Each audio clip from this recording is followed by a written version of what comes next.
فَاذْكُرُونِی، پس تم مجھے یاد رکھو. یعنی یہ کیا کہنا چاہ رہے ہیں؟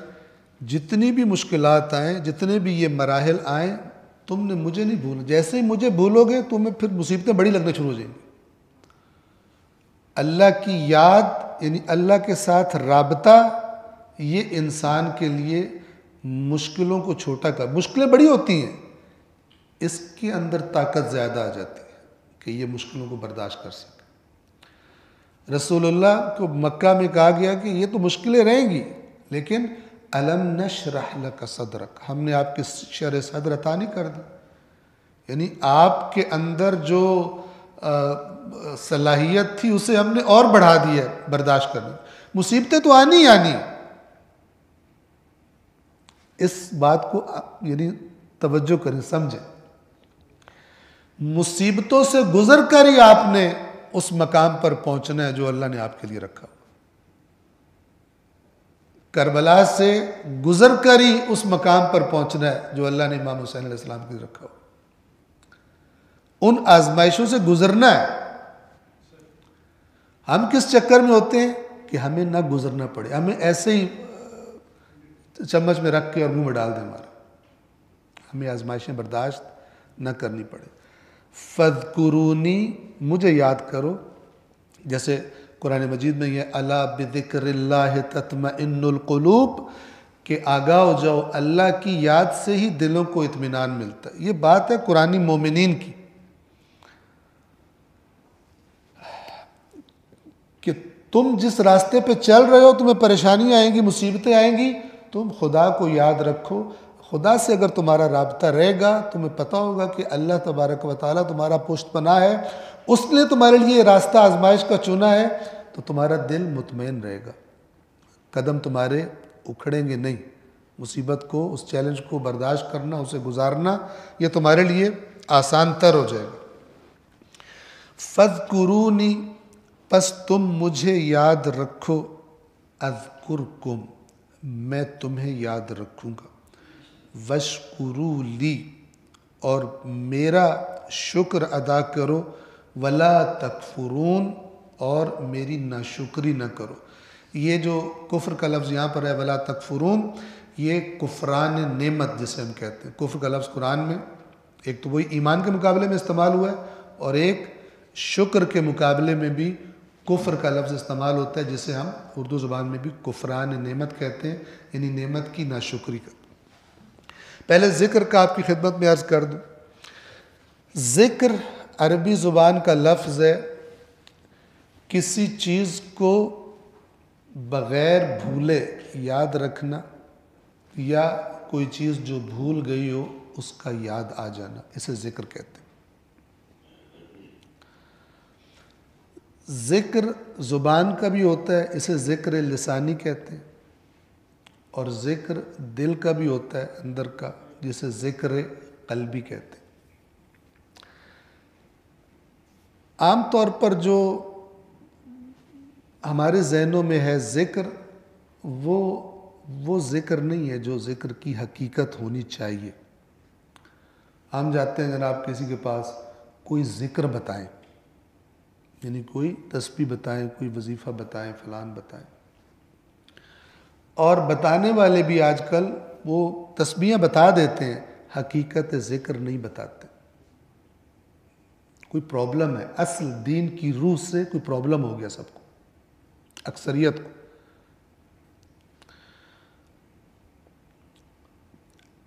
ائمہ اہل بیت علیہم الصلاۃ والسلام نے حقیقت ذکر بیان فرمائی. ایک روایت اصول کافی کی آپ کی خدمت میں اشارہ کر رہا ہوں. امام فرماتے ہیں کہ وہ سخت ترین چیز، سخت ترین، شدید ترین چیز جو اللہ نے اپنے بندوں پر فرض کی ہے وہ اللہ کا ذکر ہے. اور پھر فرمایا کہ اس سے میری مراد سبحان اللہ والحمد للہ ولا الہ الا اللہ واللہ اکبر کہنا نہیں ہے. میری مراد یہ نہیں ہے، اگرچہ یہ بھی ذکر میں سے ہے. لیکن یہ تو کوئی سخت ترین چیز نہیں ہے، سبحان اللہ، بندہ جو مرضی کوئی اور کام بھی کر رہا ہے زبان سے کہتا رہے، یہ کون سی سخت بات ہے؟ اس لیے امام نے فرمایا کہ میری مراد یہ نہیں ہے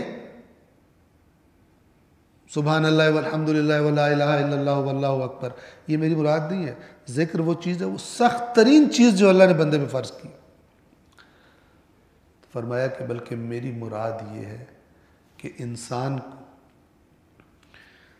جب بھی کہیں حرام اور حلال کا موقع آئے تو اللہ کو یاد کرے اور حرام سے رک جائے، یہ ہے ذکر۔ دیکھیں یاد آنا کیا ہوتا ہے؟ آپ نے جاب کے لیے انٹرویو دینا تھا، یاد آنے کا ایک اثر ہوتا ہے، جو چیز یاد آئی ہے اس کے تقاضے کے مطابق۔ میں ایک مثال دے رہا ہوں، آپ کو جناب لاہور سے جانا تھا اسلام آباد نوکری کا انٹرویو دینے کے لیے، ٹھیک ہے، آپ گھر سے پورے تیار ہو کے نکلے اور بس سٹینڈ پر پہنچ گئے یا ریلوے اسٹیشن پہنچ گئے مثال کے طور پر، یا آپ اپنی گاڑی میں تھے اور آپ جناب موٹر وے پر چڑھ گئے، اور جیسے ہی موٹر وے پہ آپ کی گاڑی چڑھی آپ کو یاد آیا کہ وہ جو پیپر ڈاکومنٹس تھے جس بیگ میں تھے وہ آپ گھر بھول آئے، آپ سفر کنٹینیو کریں گے؟ نہیں کریں گے، یا تو آپ وہیں سے گاڑی واپس موڑیں گے جلدی جلدی، یا گھر فون کریں گے اور کہیں گے کہ میں فلانی جگہ ویٹ کروں، بھاگ کے کوئی مثلا بائک پر یا کسی چیز پر، نہ یہ وہ بیگ میرا گھر رہ گیا۔ اسے کہتے ہیں ذکر۔ جو چیز یاد آتی ہے پھر اس کا کوئی تقاضا ہوتا ہے، لہٰذا امام نے فرمایا سخت ترین بات یہ ہے کہ اللہ نے جو سخت ترین چیز فرض کی ہے وہ ہے خدا کو یاد کرنا بندوں پر۔ وہ کیا ہے کہ تنہائی میں کوئی دیکھنے والا نہیں ہے، گناہ ہے، بلا رہا ہے، گناہ کی لذت کھینچ رہی ہے، اللہ کو یاد کر کے، جیسے گاڑی روک لی تھی وہ بیگ اٹھانے کے لیے، یہ بھی گاڑی روک لی اور پھر اس گناہ کی طرف نہ جائے، یہ ذکر کی حقیقت ہے۔ اس پہ اللہ کا، نہ کہ اللہ تعالیٰ کہہ رہا ہے سبحان اللہ کہتے رہو۔ ادھر ہم نے ایسے لوگ دیکھے ہیں، سبحان اللہ کی تسبیح پڑھ رہا تھا کہ نوکر نے کوئی کام کیا اور سبحان اللہ کے ساتھ ہی اس کو گالی بھی نکال دی، ماں کی اتنی بڑی گندی گالی، اور پھر کنٹینیو کر دیا سبحان اللہ سبحان اللہ۔ ایسے ذاکر بھی ذکر کرنے والے دیکھیں، اس کو ٹیپ ریکارڈر اس کا چلا ہوا ہے، اس کی وہ بٹن دبا ہوا ہے، وہ پڑھ رہا ہے، بیچ میں جو اپنے دنیا داری کے کام وہ بھی کرتا رہتا ہے، گالی بھی دے لیتا ہے، جھوٹ بھی بول لیتا ہے دکان پہ بیٹھے ہوئے، لیکن تسبیح بھی ساتھ ساتھ بیلنس کرتا رہتا ہے۔ یہ فضولیات، بے روح دین، یہ اس کی مختلف شکلیں ہیں۔ فَاذْكُرُونِي، پس تم مجھے یاد رکھو، اذکرکم، میں تمہیں یاد رکھوں گا، میں تمہیں یاد رکھوں گا۔ تو اگر کوئی بندہ اللہ کو یاد نہ کرے تو اللہ اسے بھول جاتا ہے، اللہ نہیں بھولتا۔ قرآن مجید نے فرمایا لا یضل ربی ولا ینسا، میرا رب نہ بھٹکتا ہے نہ بھولتا ہے۔ تو پھر اس کا مطلب کیا ہے؟ تم مجھے یاد رکھو میں تمہیں یاد رکھوں گا، جبکہ ہمیں معلوم ہے کہ اللہ نہیں بھولتا۔ اس کا مطلب یہ ہے کہ وہ چیزیں، وہ خصوصی رحمتیں اور وہ توفیقات اور وہ برکات کہ جو اللہ نے ان کے لیے رکھی ہیں جو خدا کو یاد رکھتے ہیں، وہ میں تمہیں عطا کروں گا۔ اور اگر تم مجھے یاد نہیں رکھو گے تو پھر وہ چیزیں بھی تمہیں عطا نہیں ہوں گی۔ یہ اللہ کا یاد رکھنا یا اللہ کا بھول جانا، قرآن میں ہے فَالْيَوْمَ نَنْسَاكُمْ، قیامت کے دن کہا جائے گا آج ہم تمہیں بھول جائیں گے۔ کیسے بھول جائیں گے؟ كَمَا نَسِيتُمْ لِقَاءَ يَوْمِكُمْ هَذَا، جیسے تمہیں آج کے دن قیامت کی ملاقات بھولی ہوئی تھی، اب ہم بھی تمہیں جہنم میں پھینک کر بھول جائیں گے۔ اللہ بھولتا ہے؟ نہیں بھولتا، لیکن رویہ ایسا اپنا لے گا جیسے یاد نہیں اس کو، پھینک کر بھول جانا۔ عام طور پہ انسان کن چیزوں کو بھولتا ہے؟ جن کی ویلیو نہیں ہوتی۔ قیمتی چیزیں، اہم چیزیں انسان کو یاد رہتی ہیں، لیکن چھوٹی موٹی چیزیں ویلیو نہیں ہوتی کہ دوبارہ یاد آئیں۔ اور یہ جو نسیان کا لفظ ہے عربی زبان میں، اس کا اصل معنی ہے بھی یہی کہ کسی چیز کو کم اہمیت ہونے کی وجہ سے بھول جانا، اس کی ویلیو نہیں۔ ہم تمہیں ایسے ہی بھول جائیں گے جیسے تم اس قیامت کے دن کو بھولے ہوئے تھے۔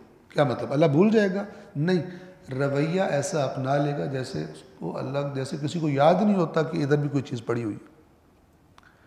اسی طرح یہ ذکر کا معنی ہے، یعنی اگر تم مجھے یاد رکھو گے تو پھر میں ان تمام چیزوں کو جو میں نے ذاکرین، یعنی جو مجھے یاد رکھتے ہیں، ان کے لیے جو چیزیں رکھی ہیں، جو برکات، جو رحمت خصوصی، وہ تمہیں، وہ توفیقات، وہ ہمتیں، وہ حوصلے، وہ ثابت قدمیاں، وہ تائیدات، وہ تمہیں ملتی رہیں گی۔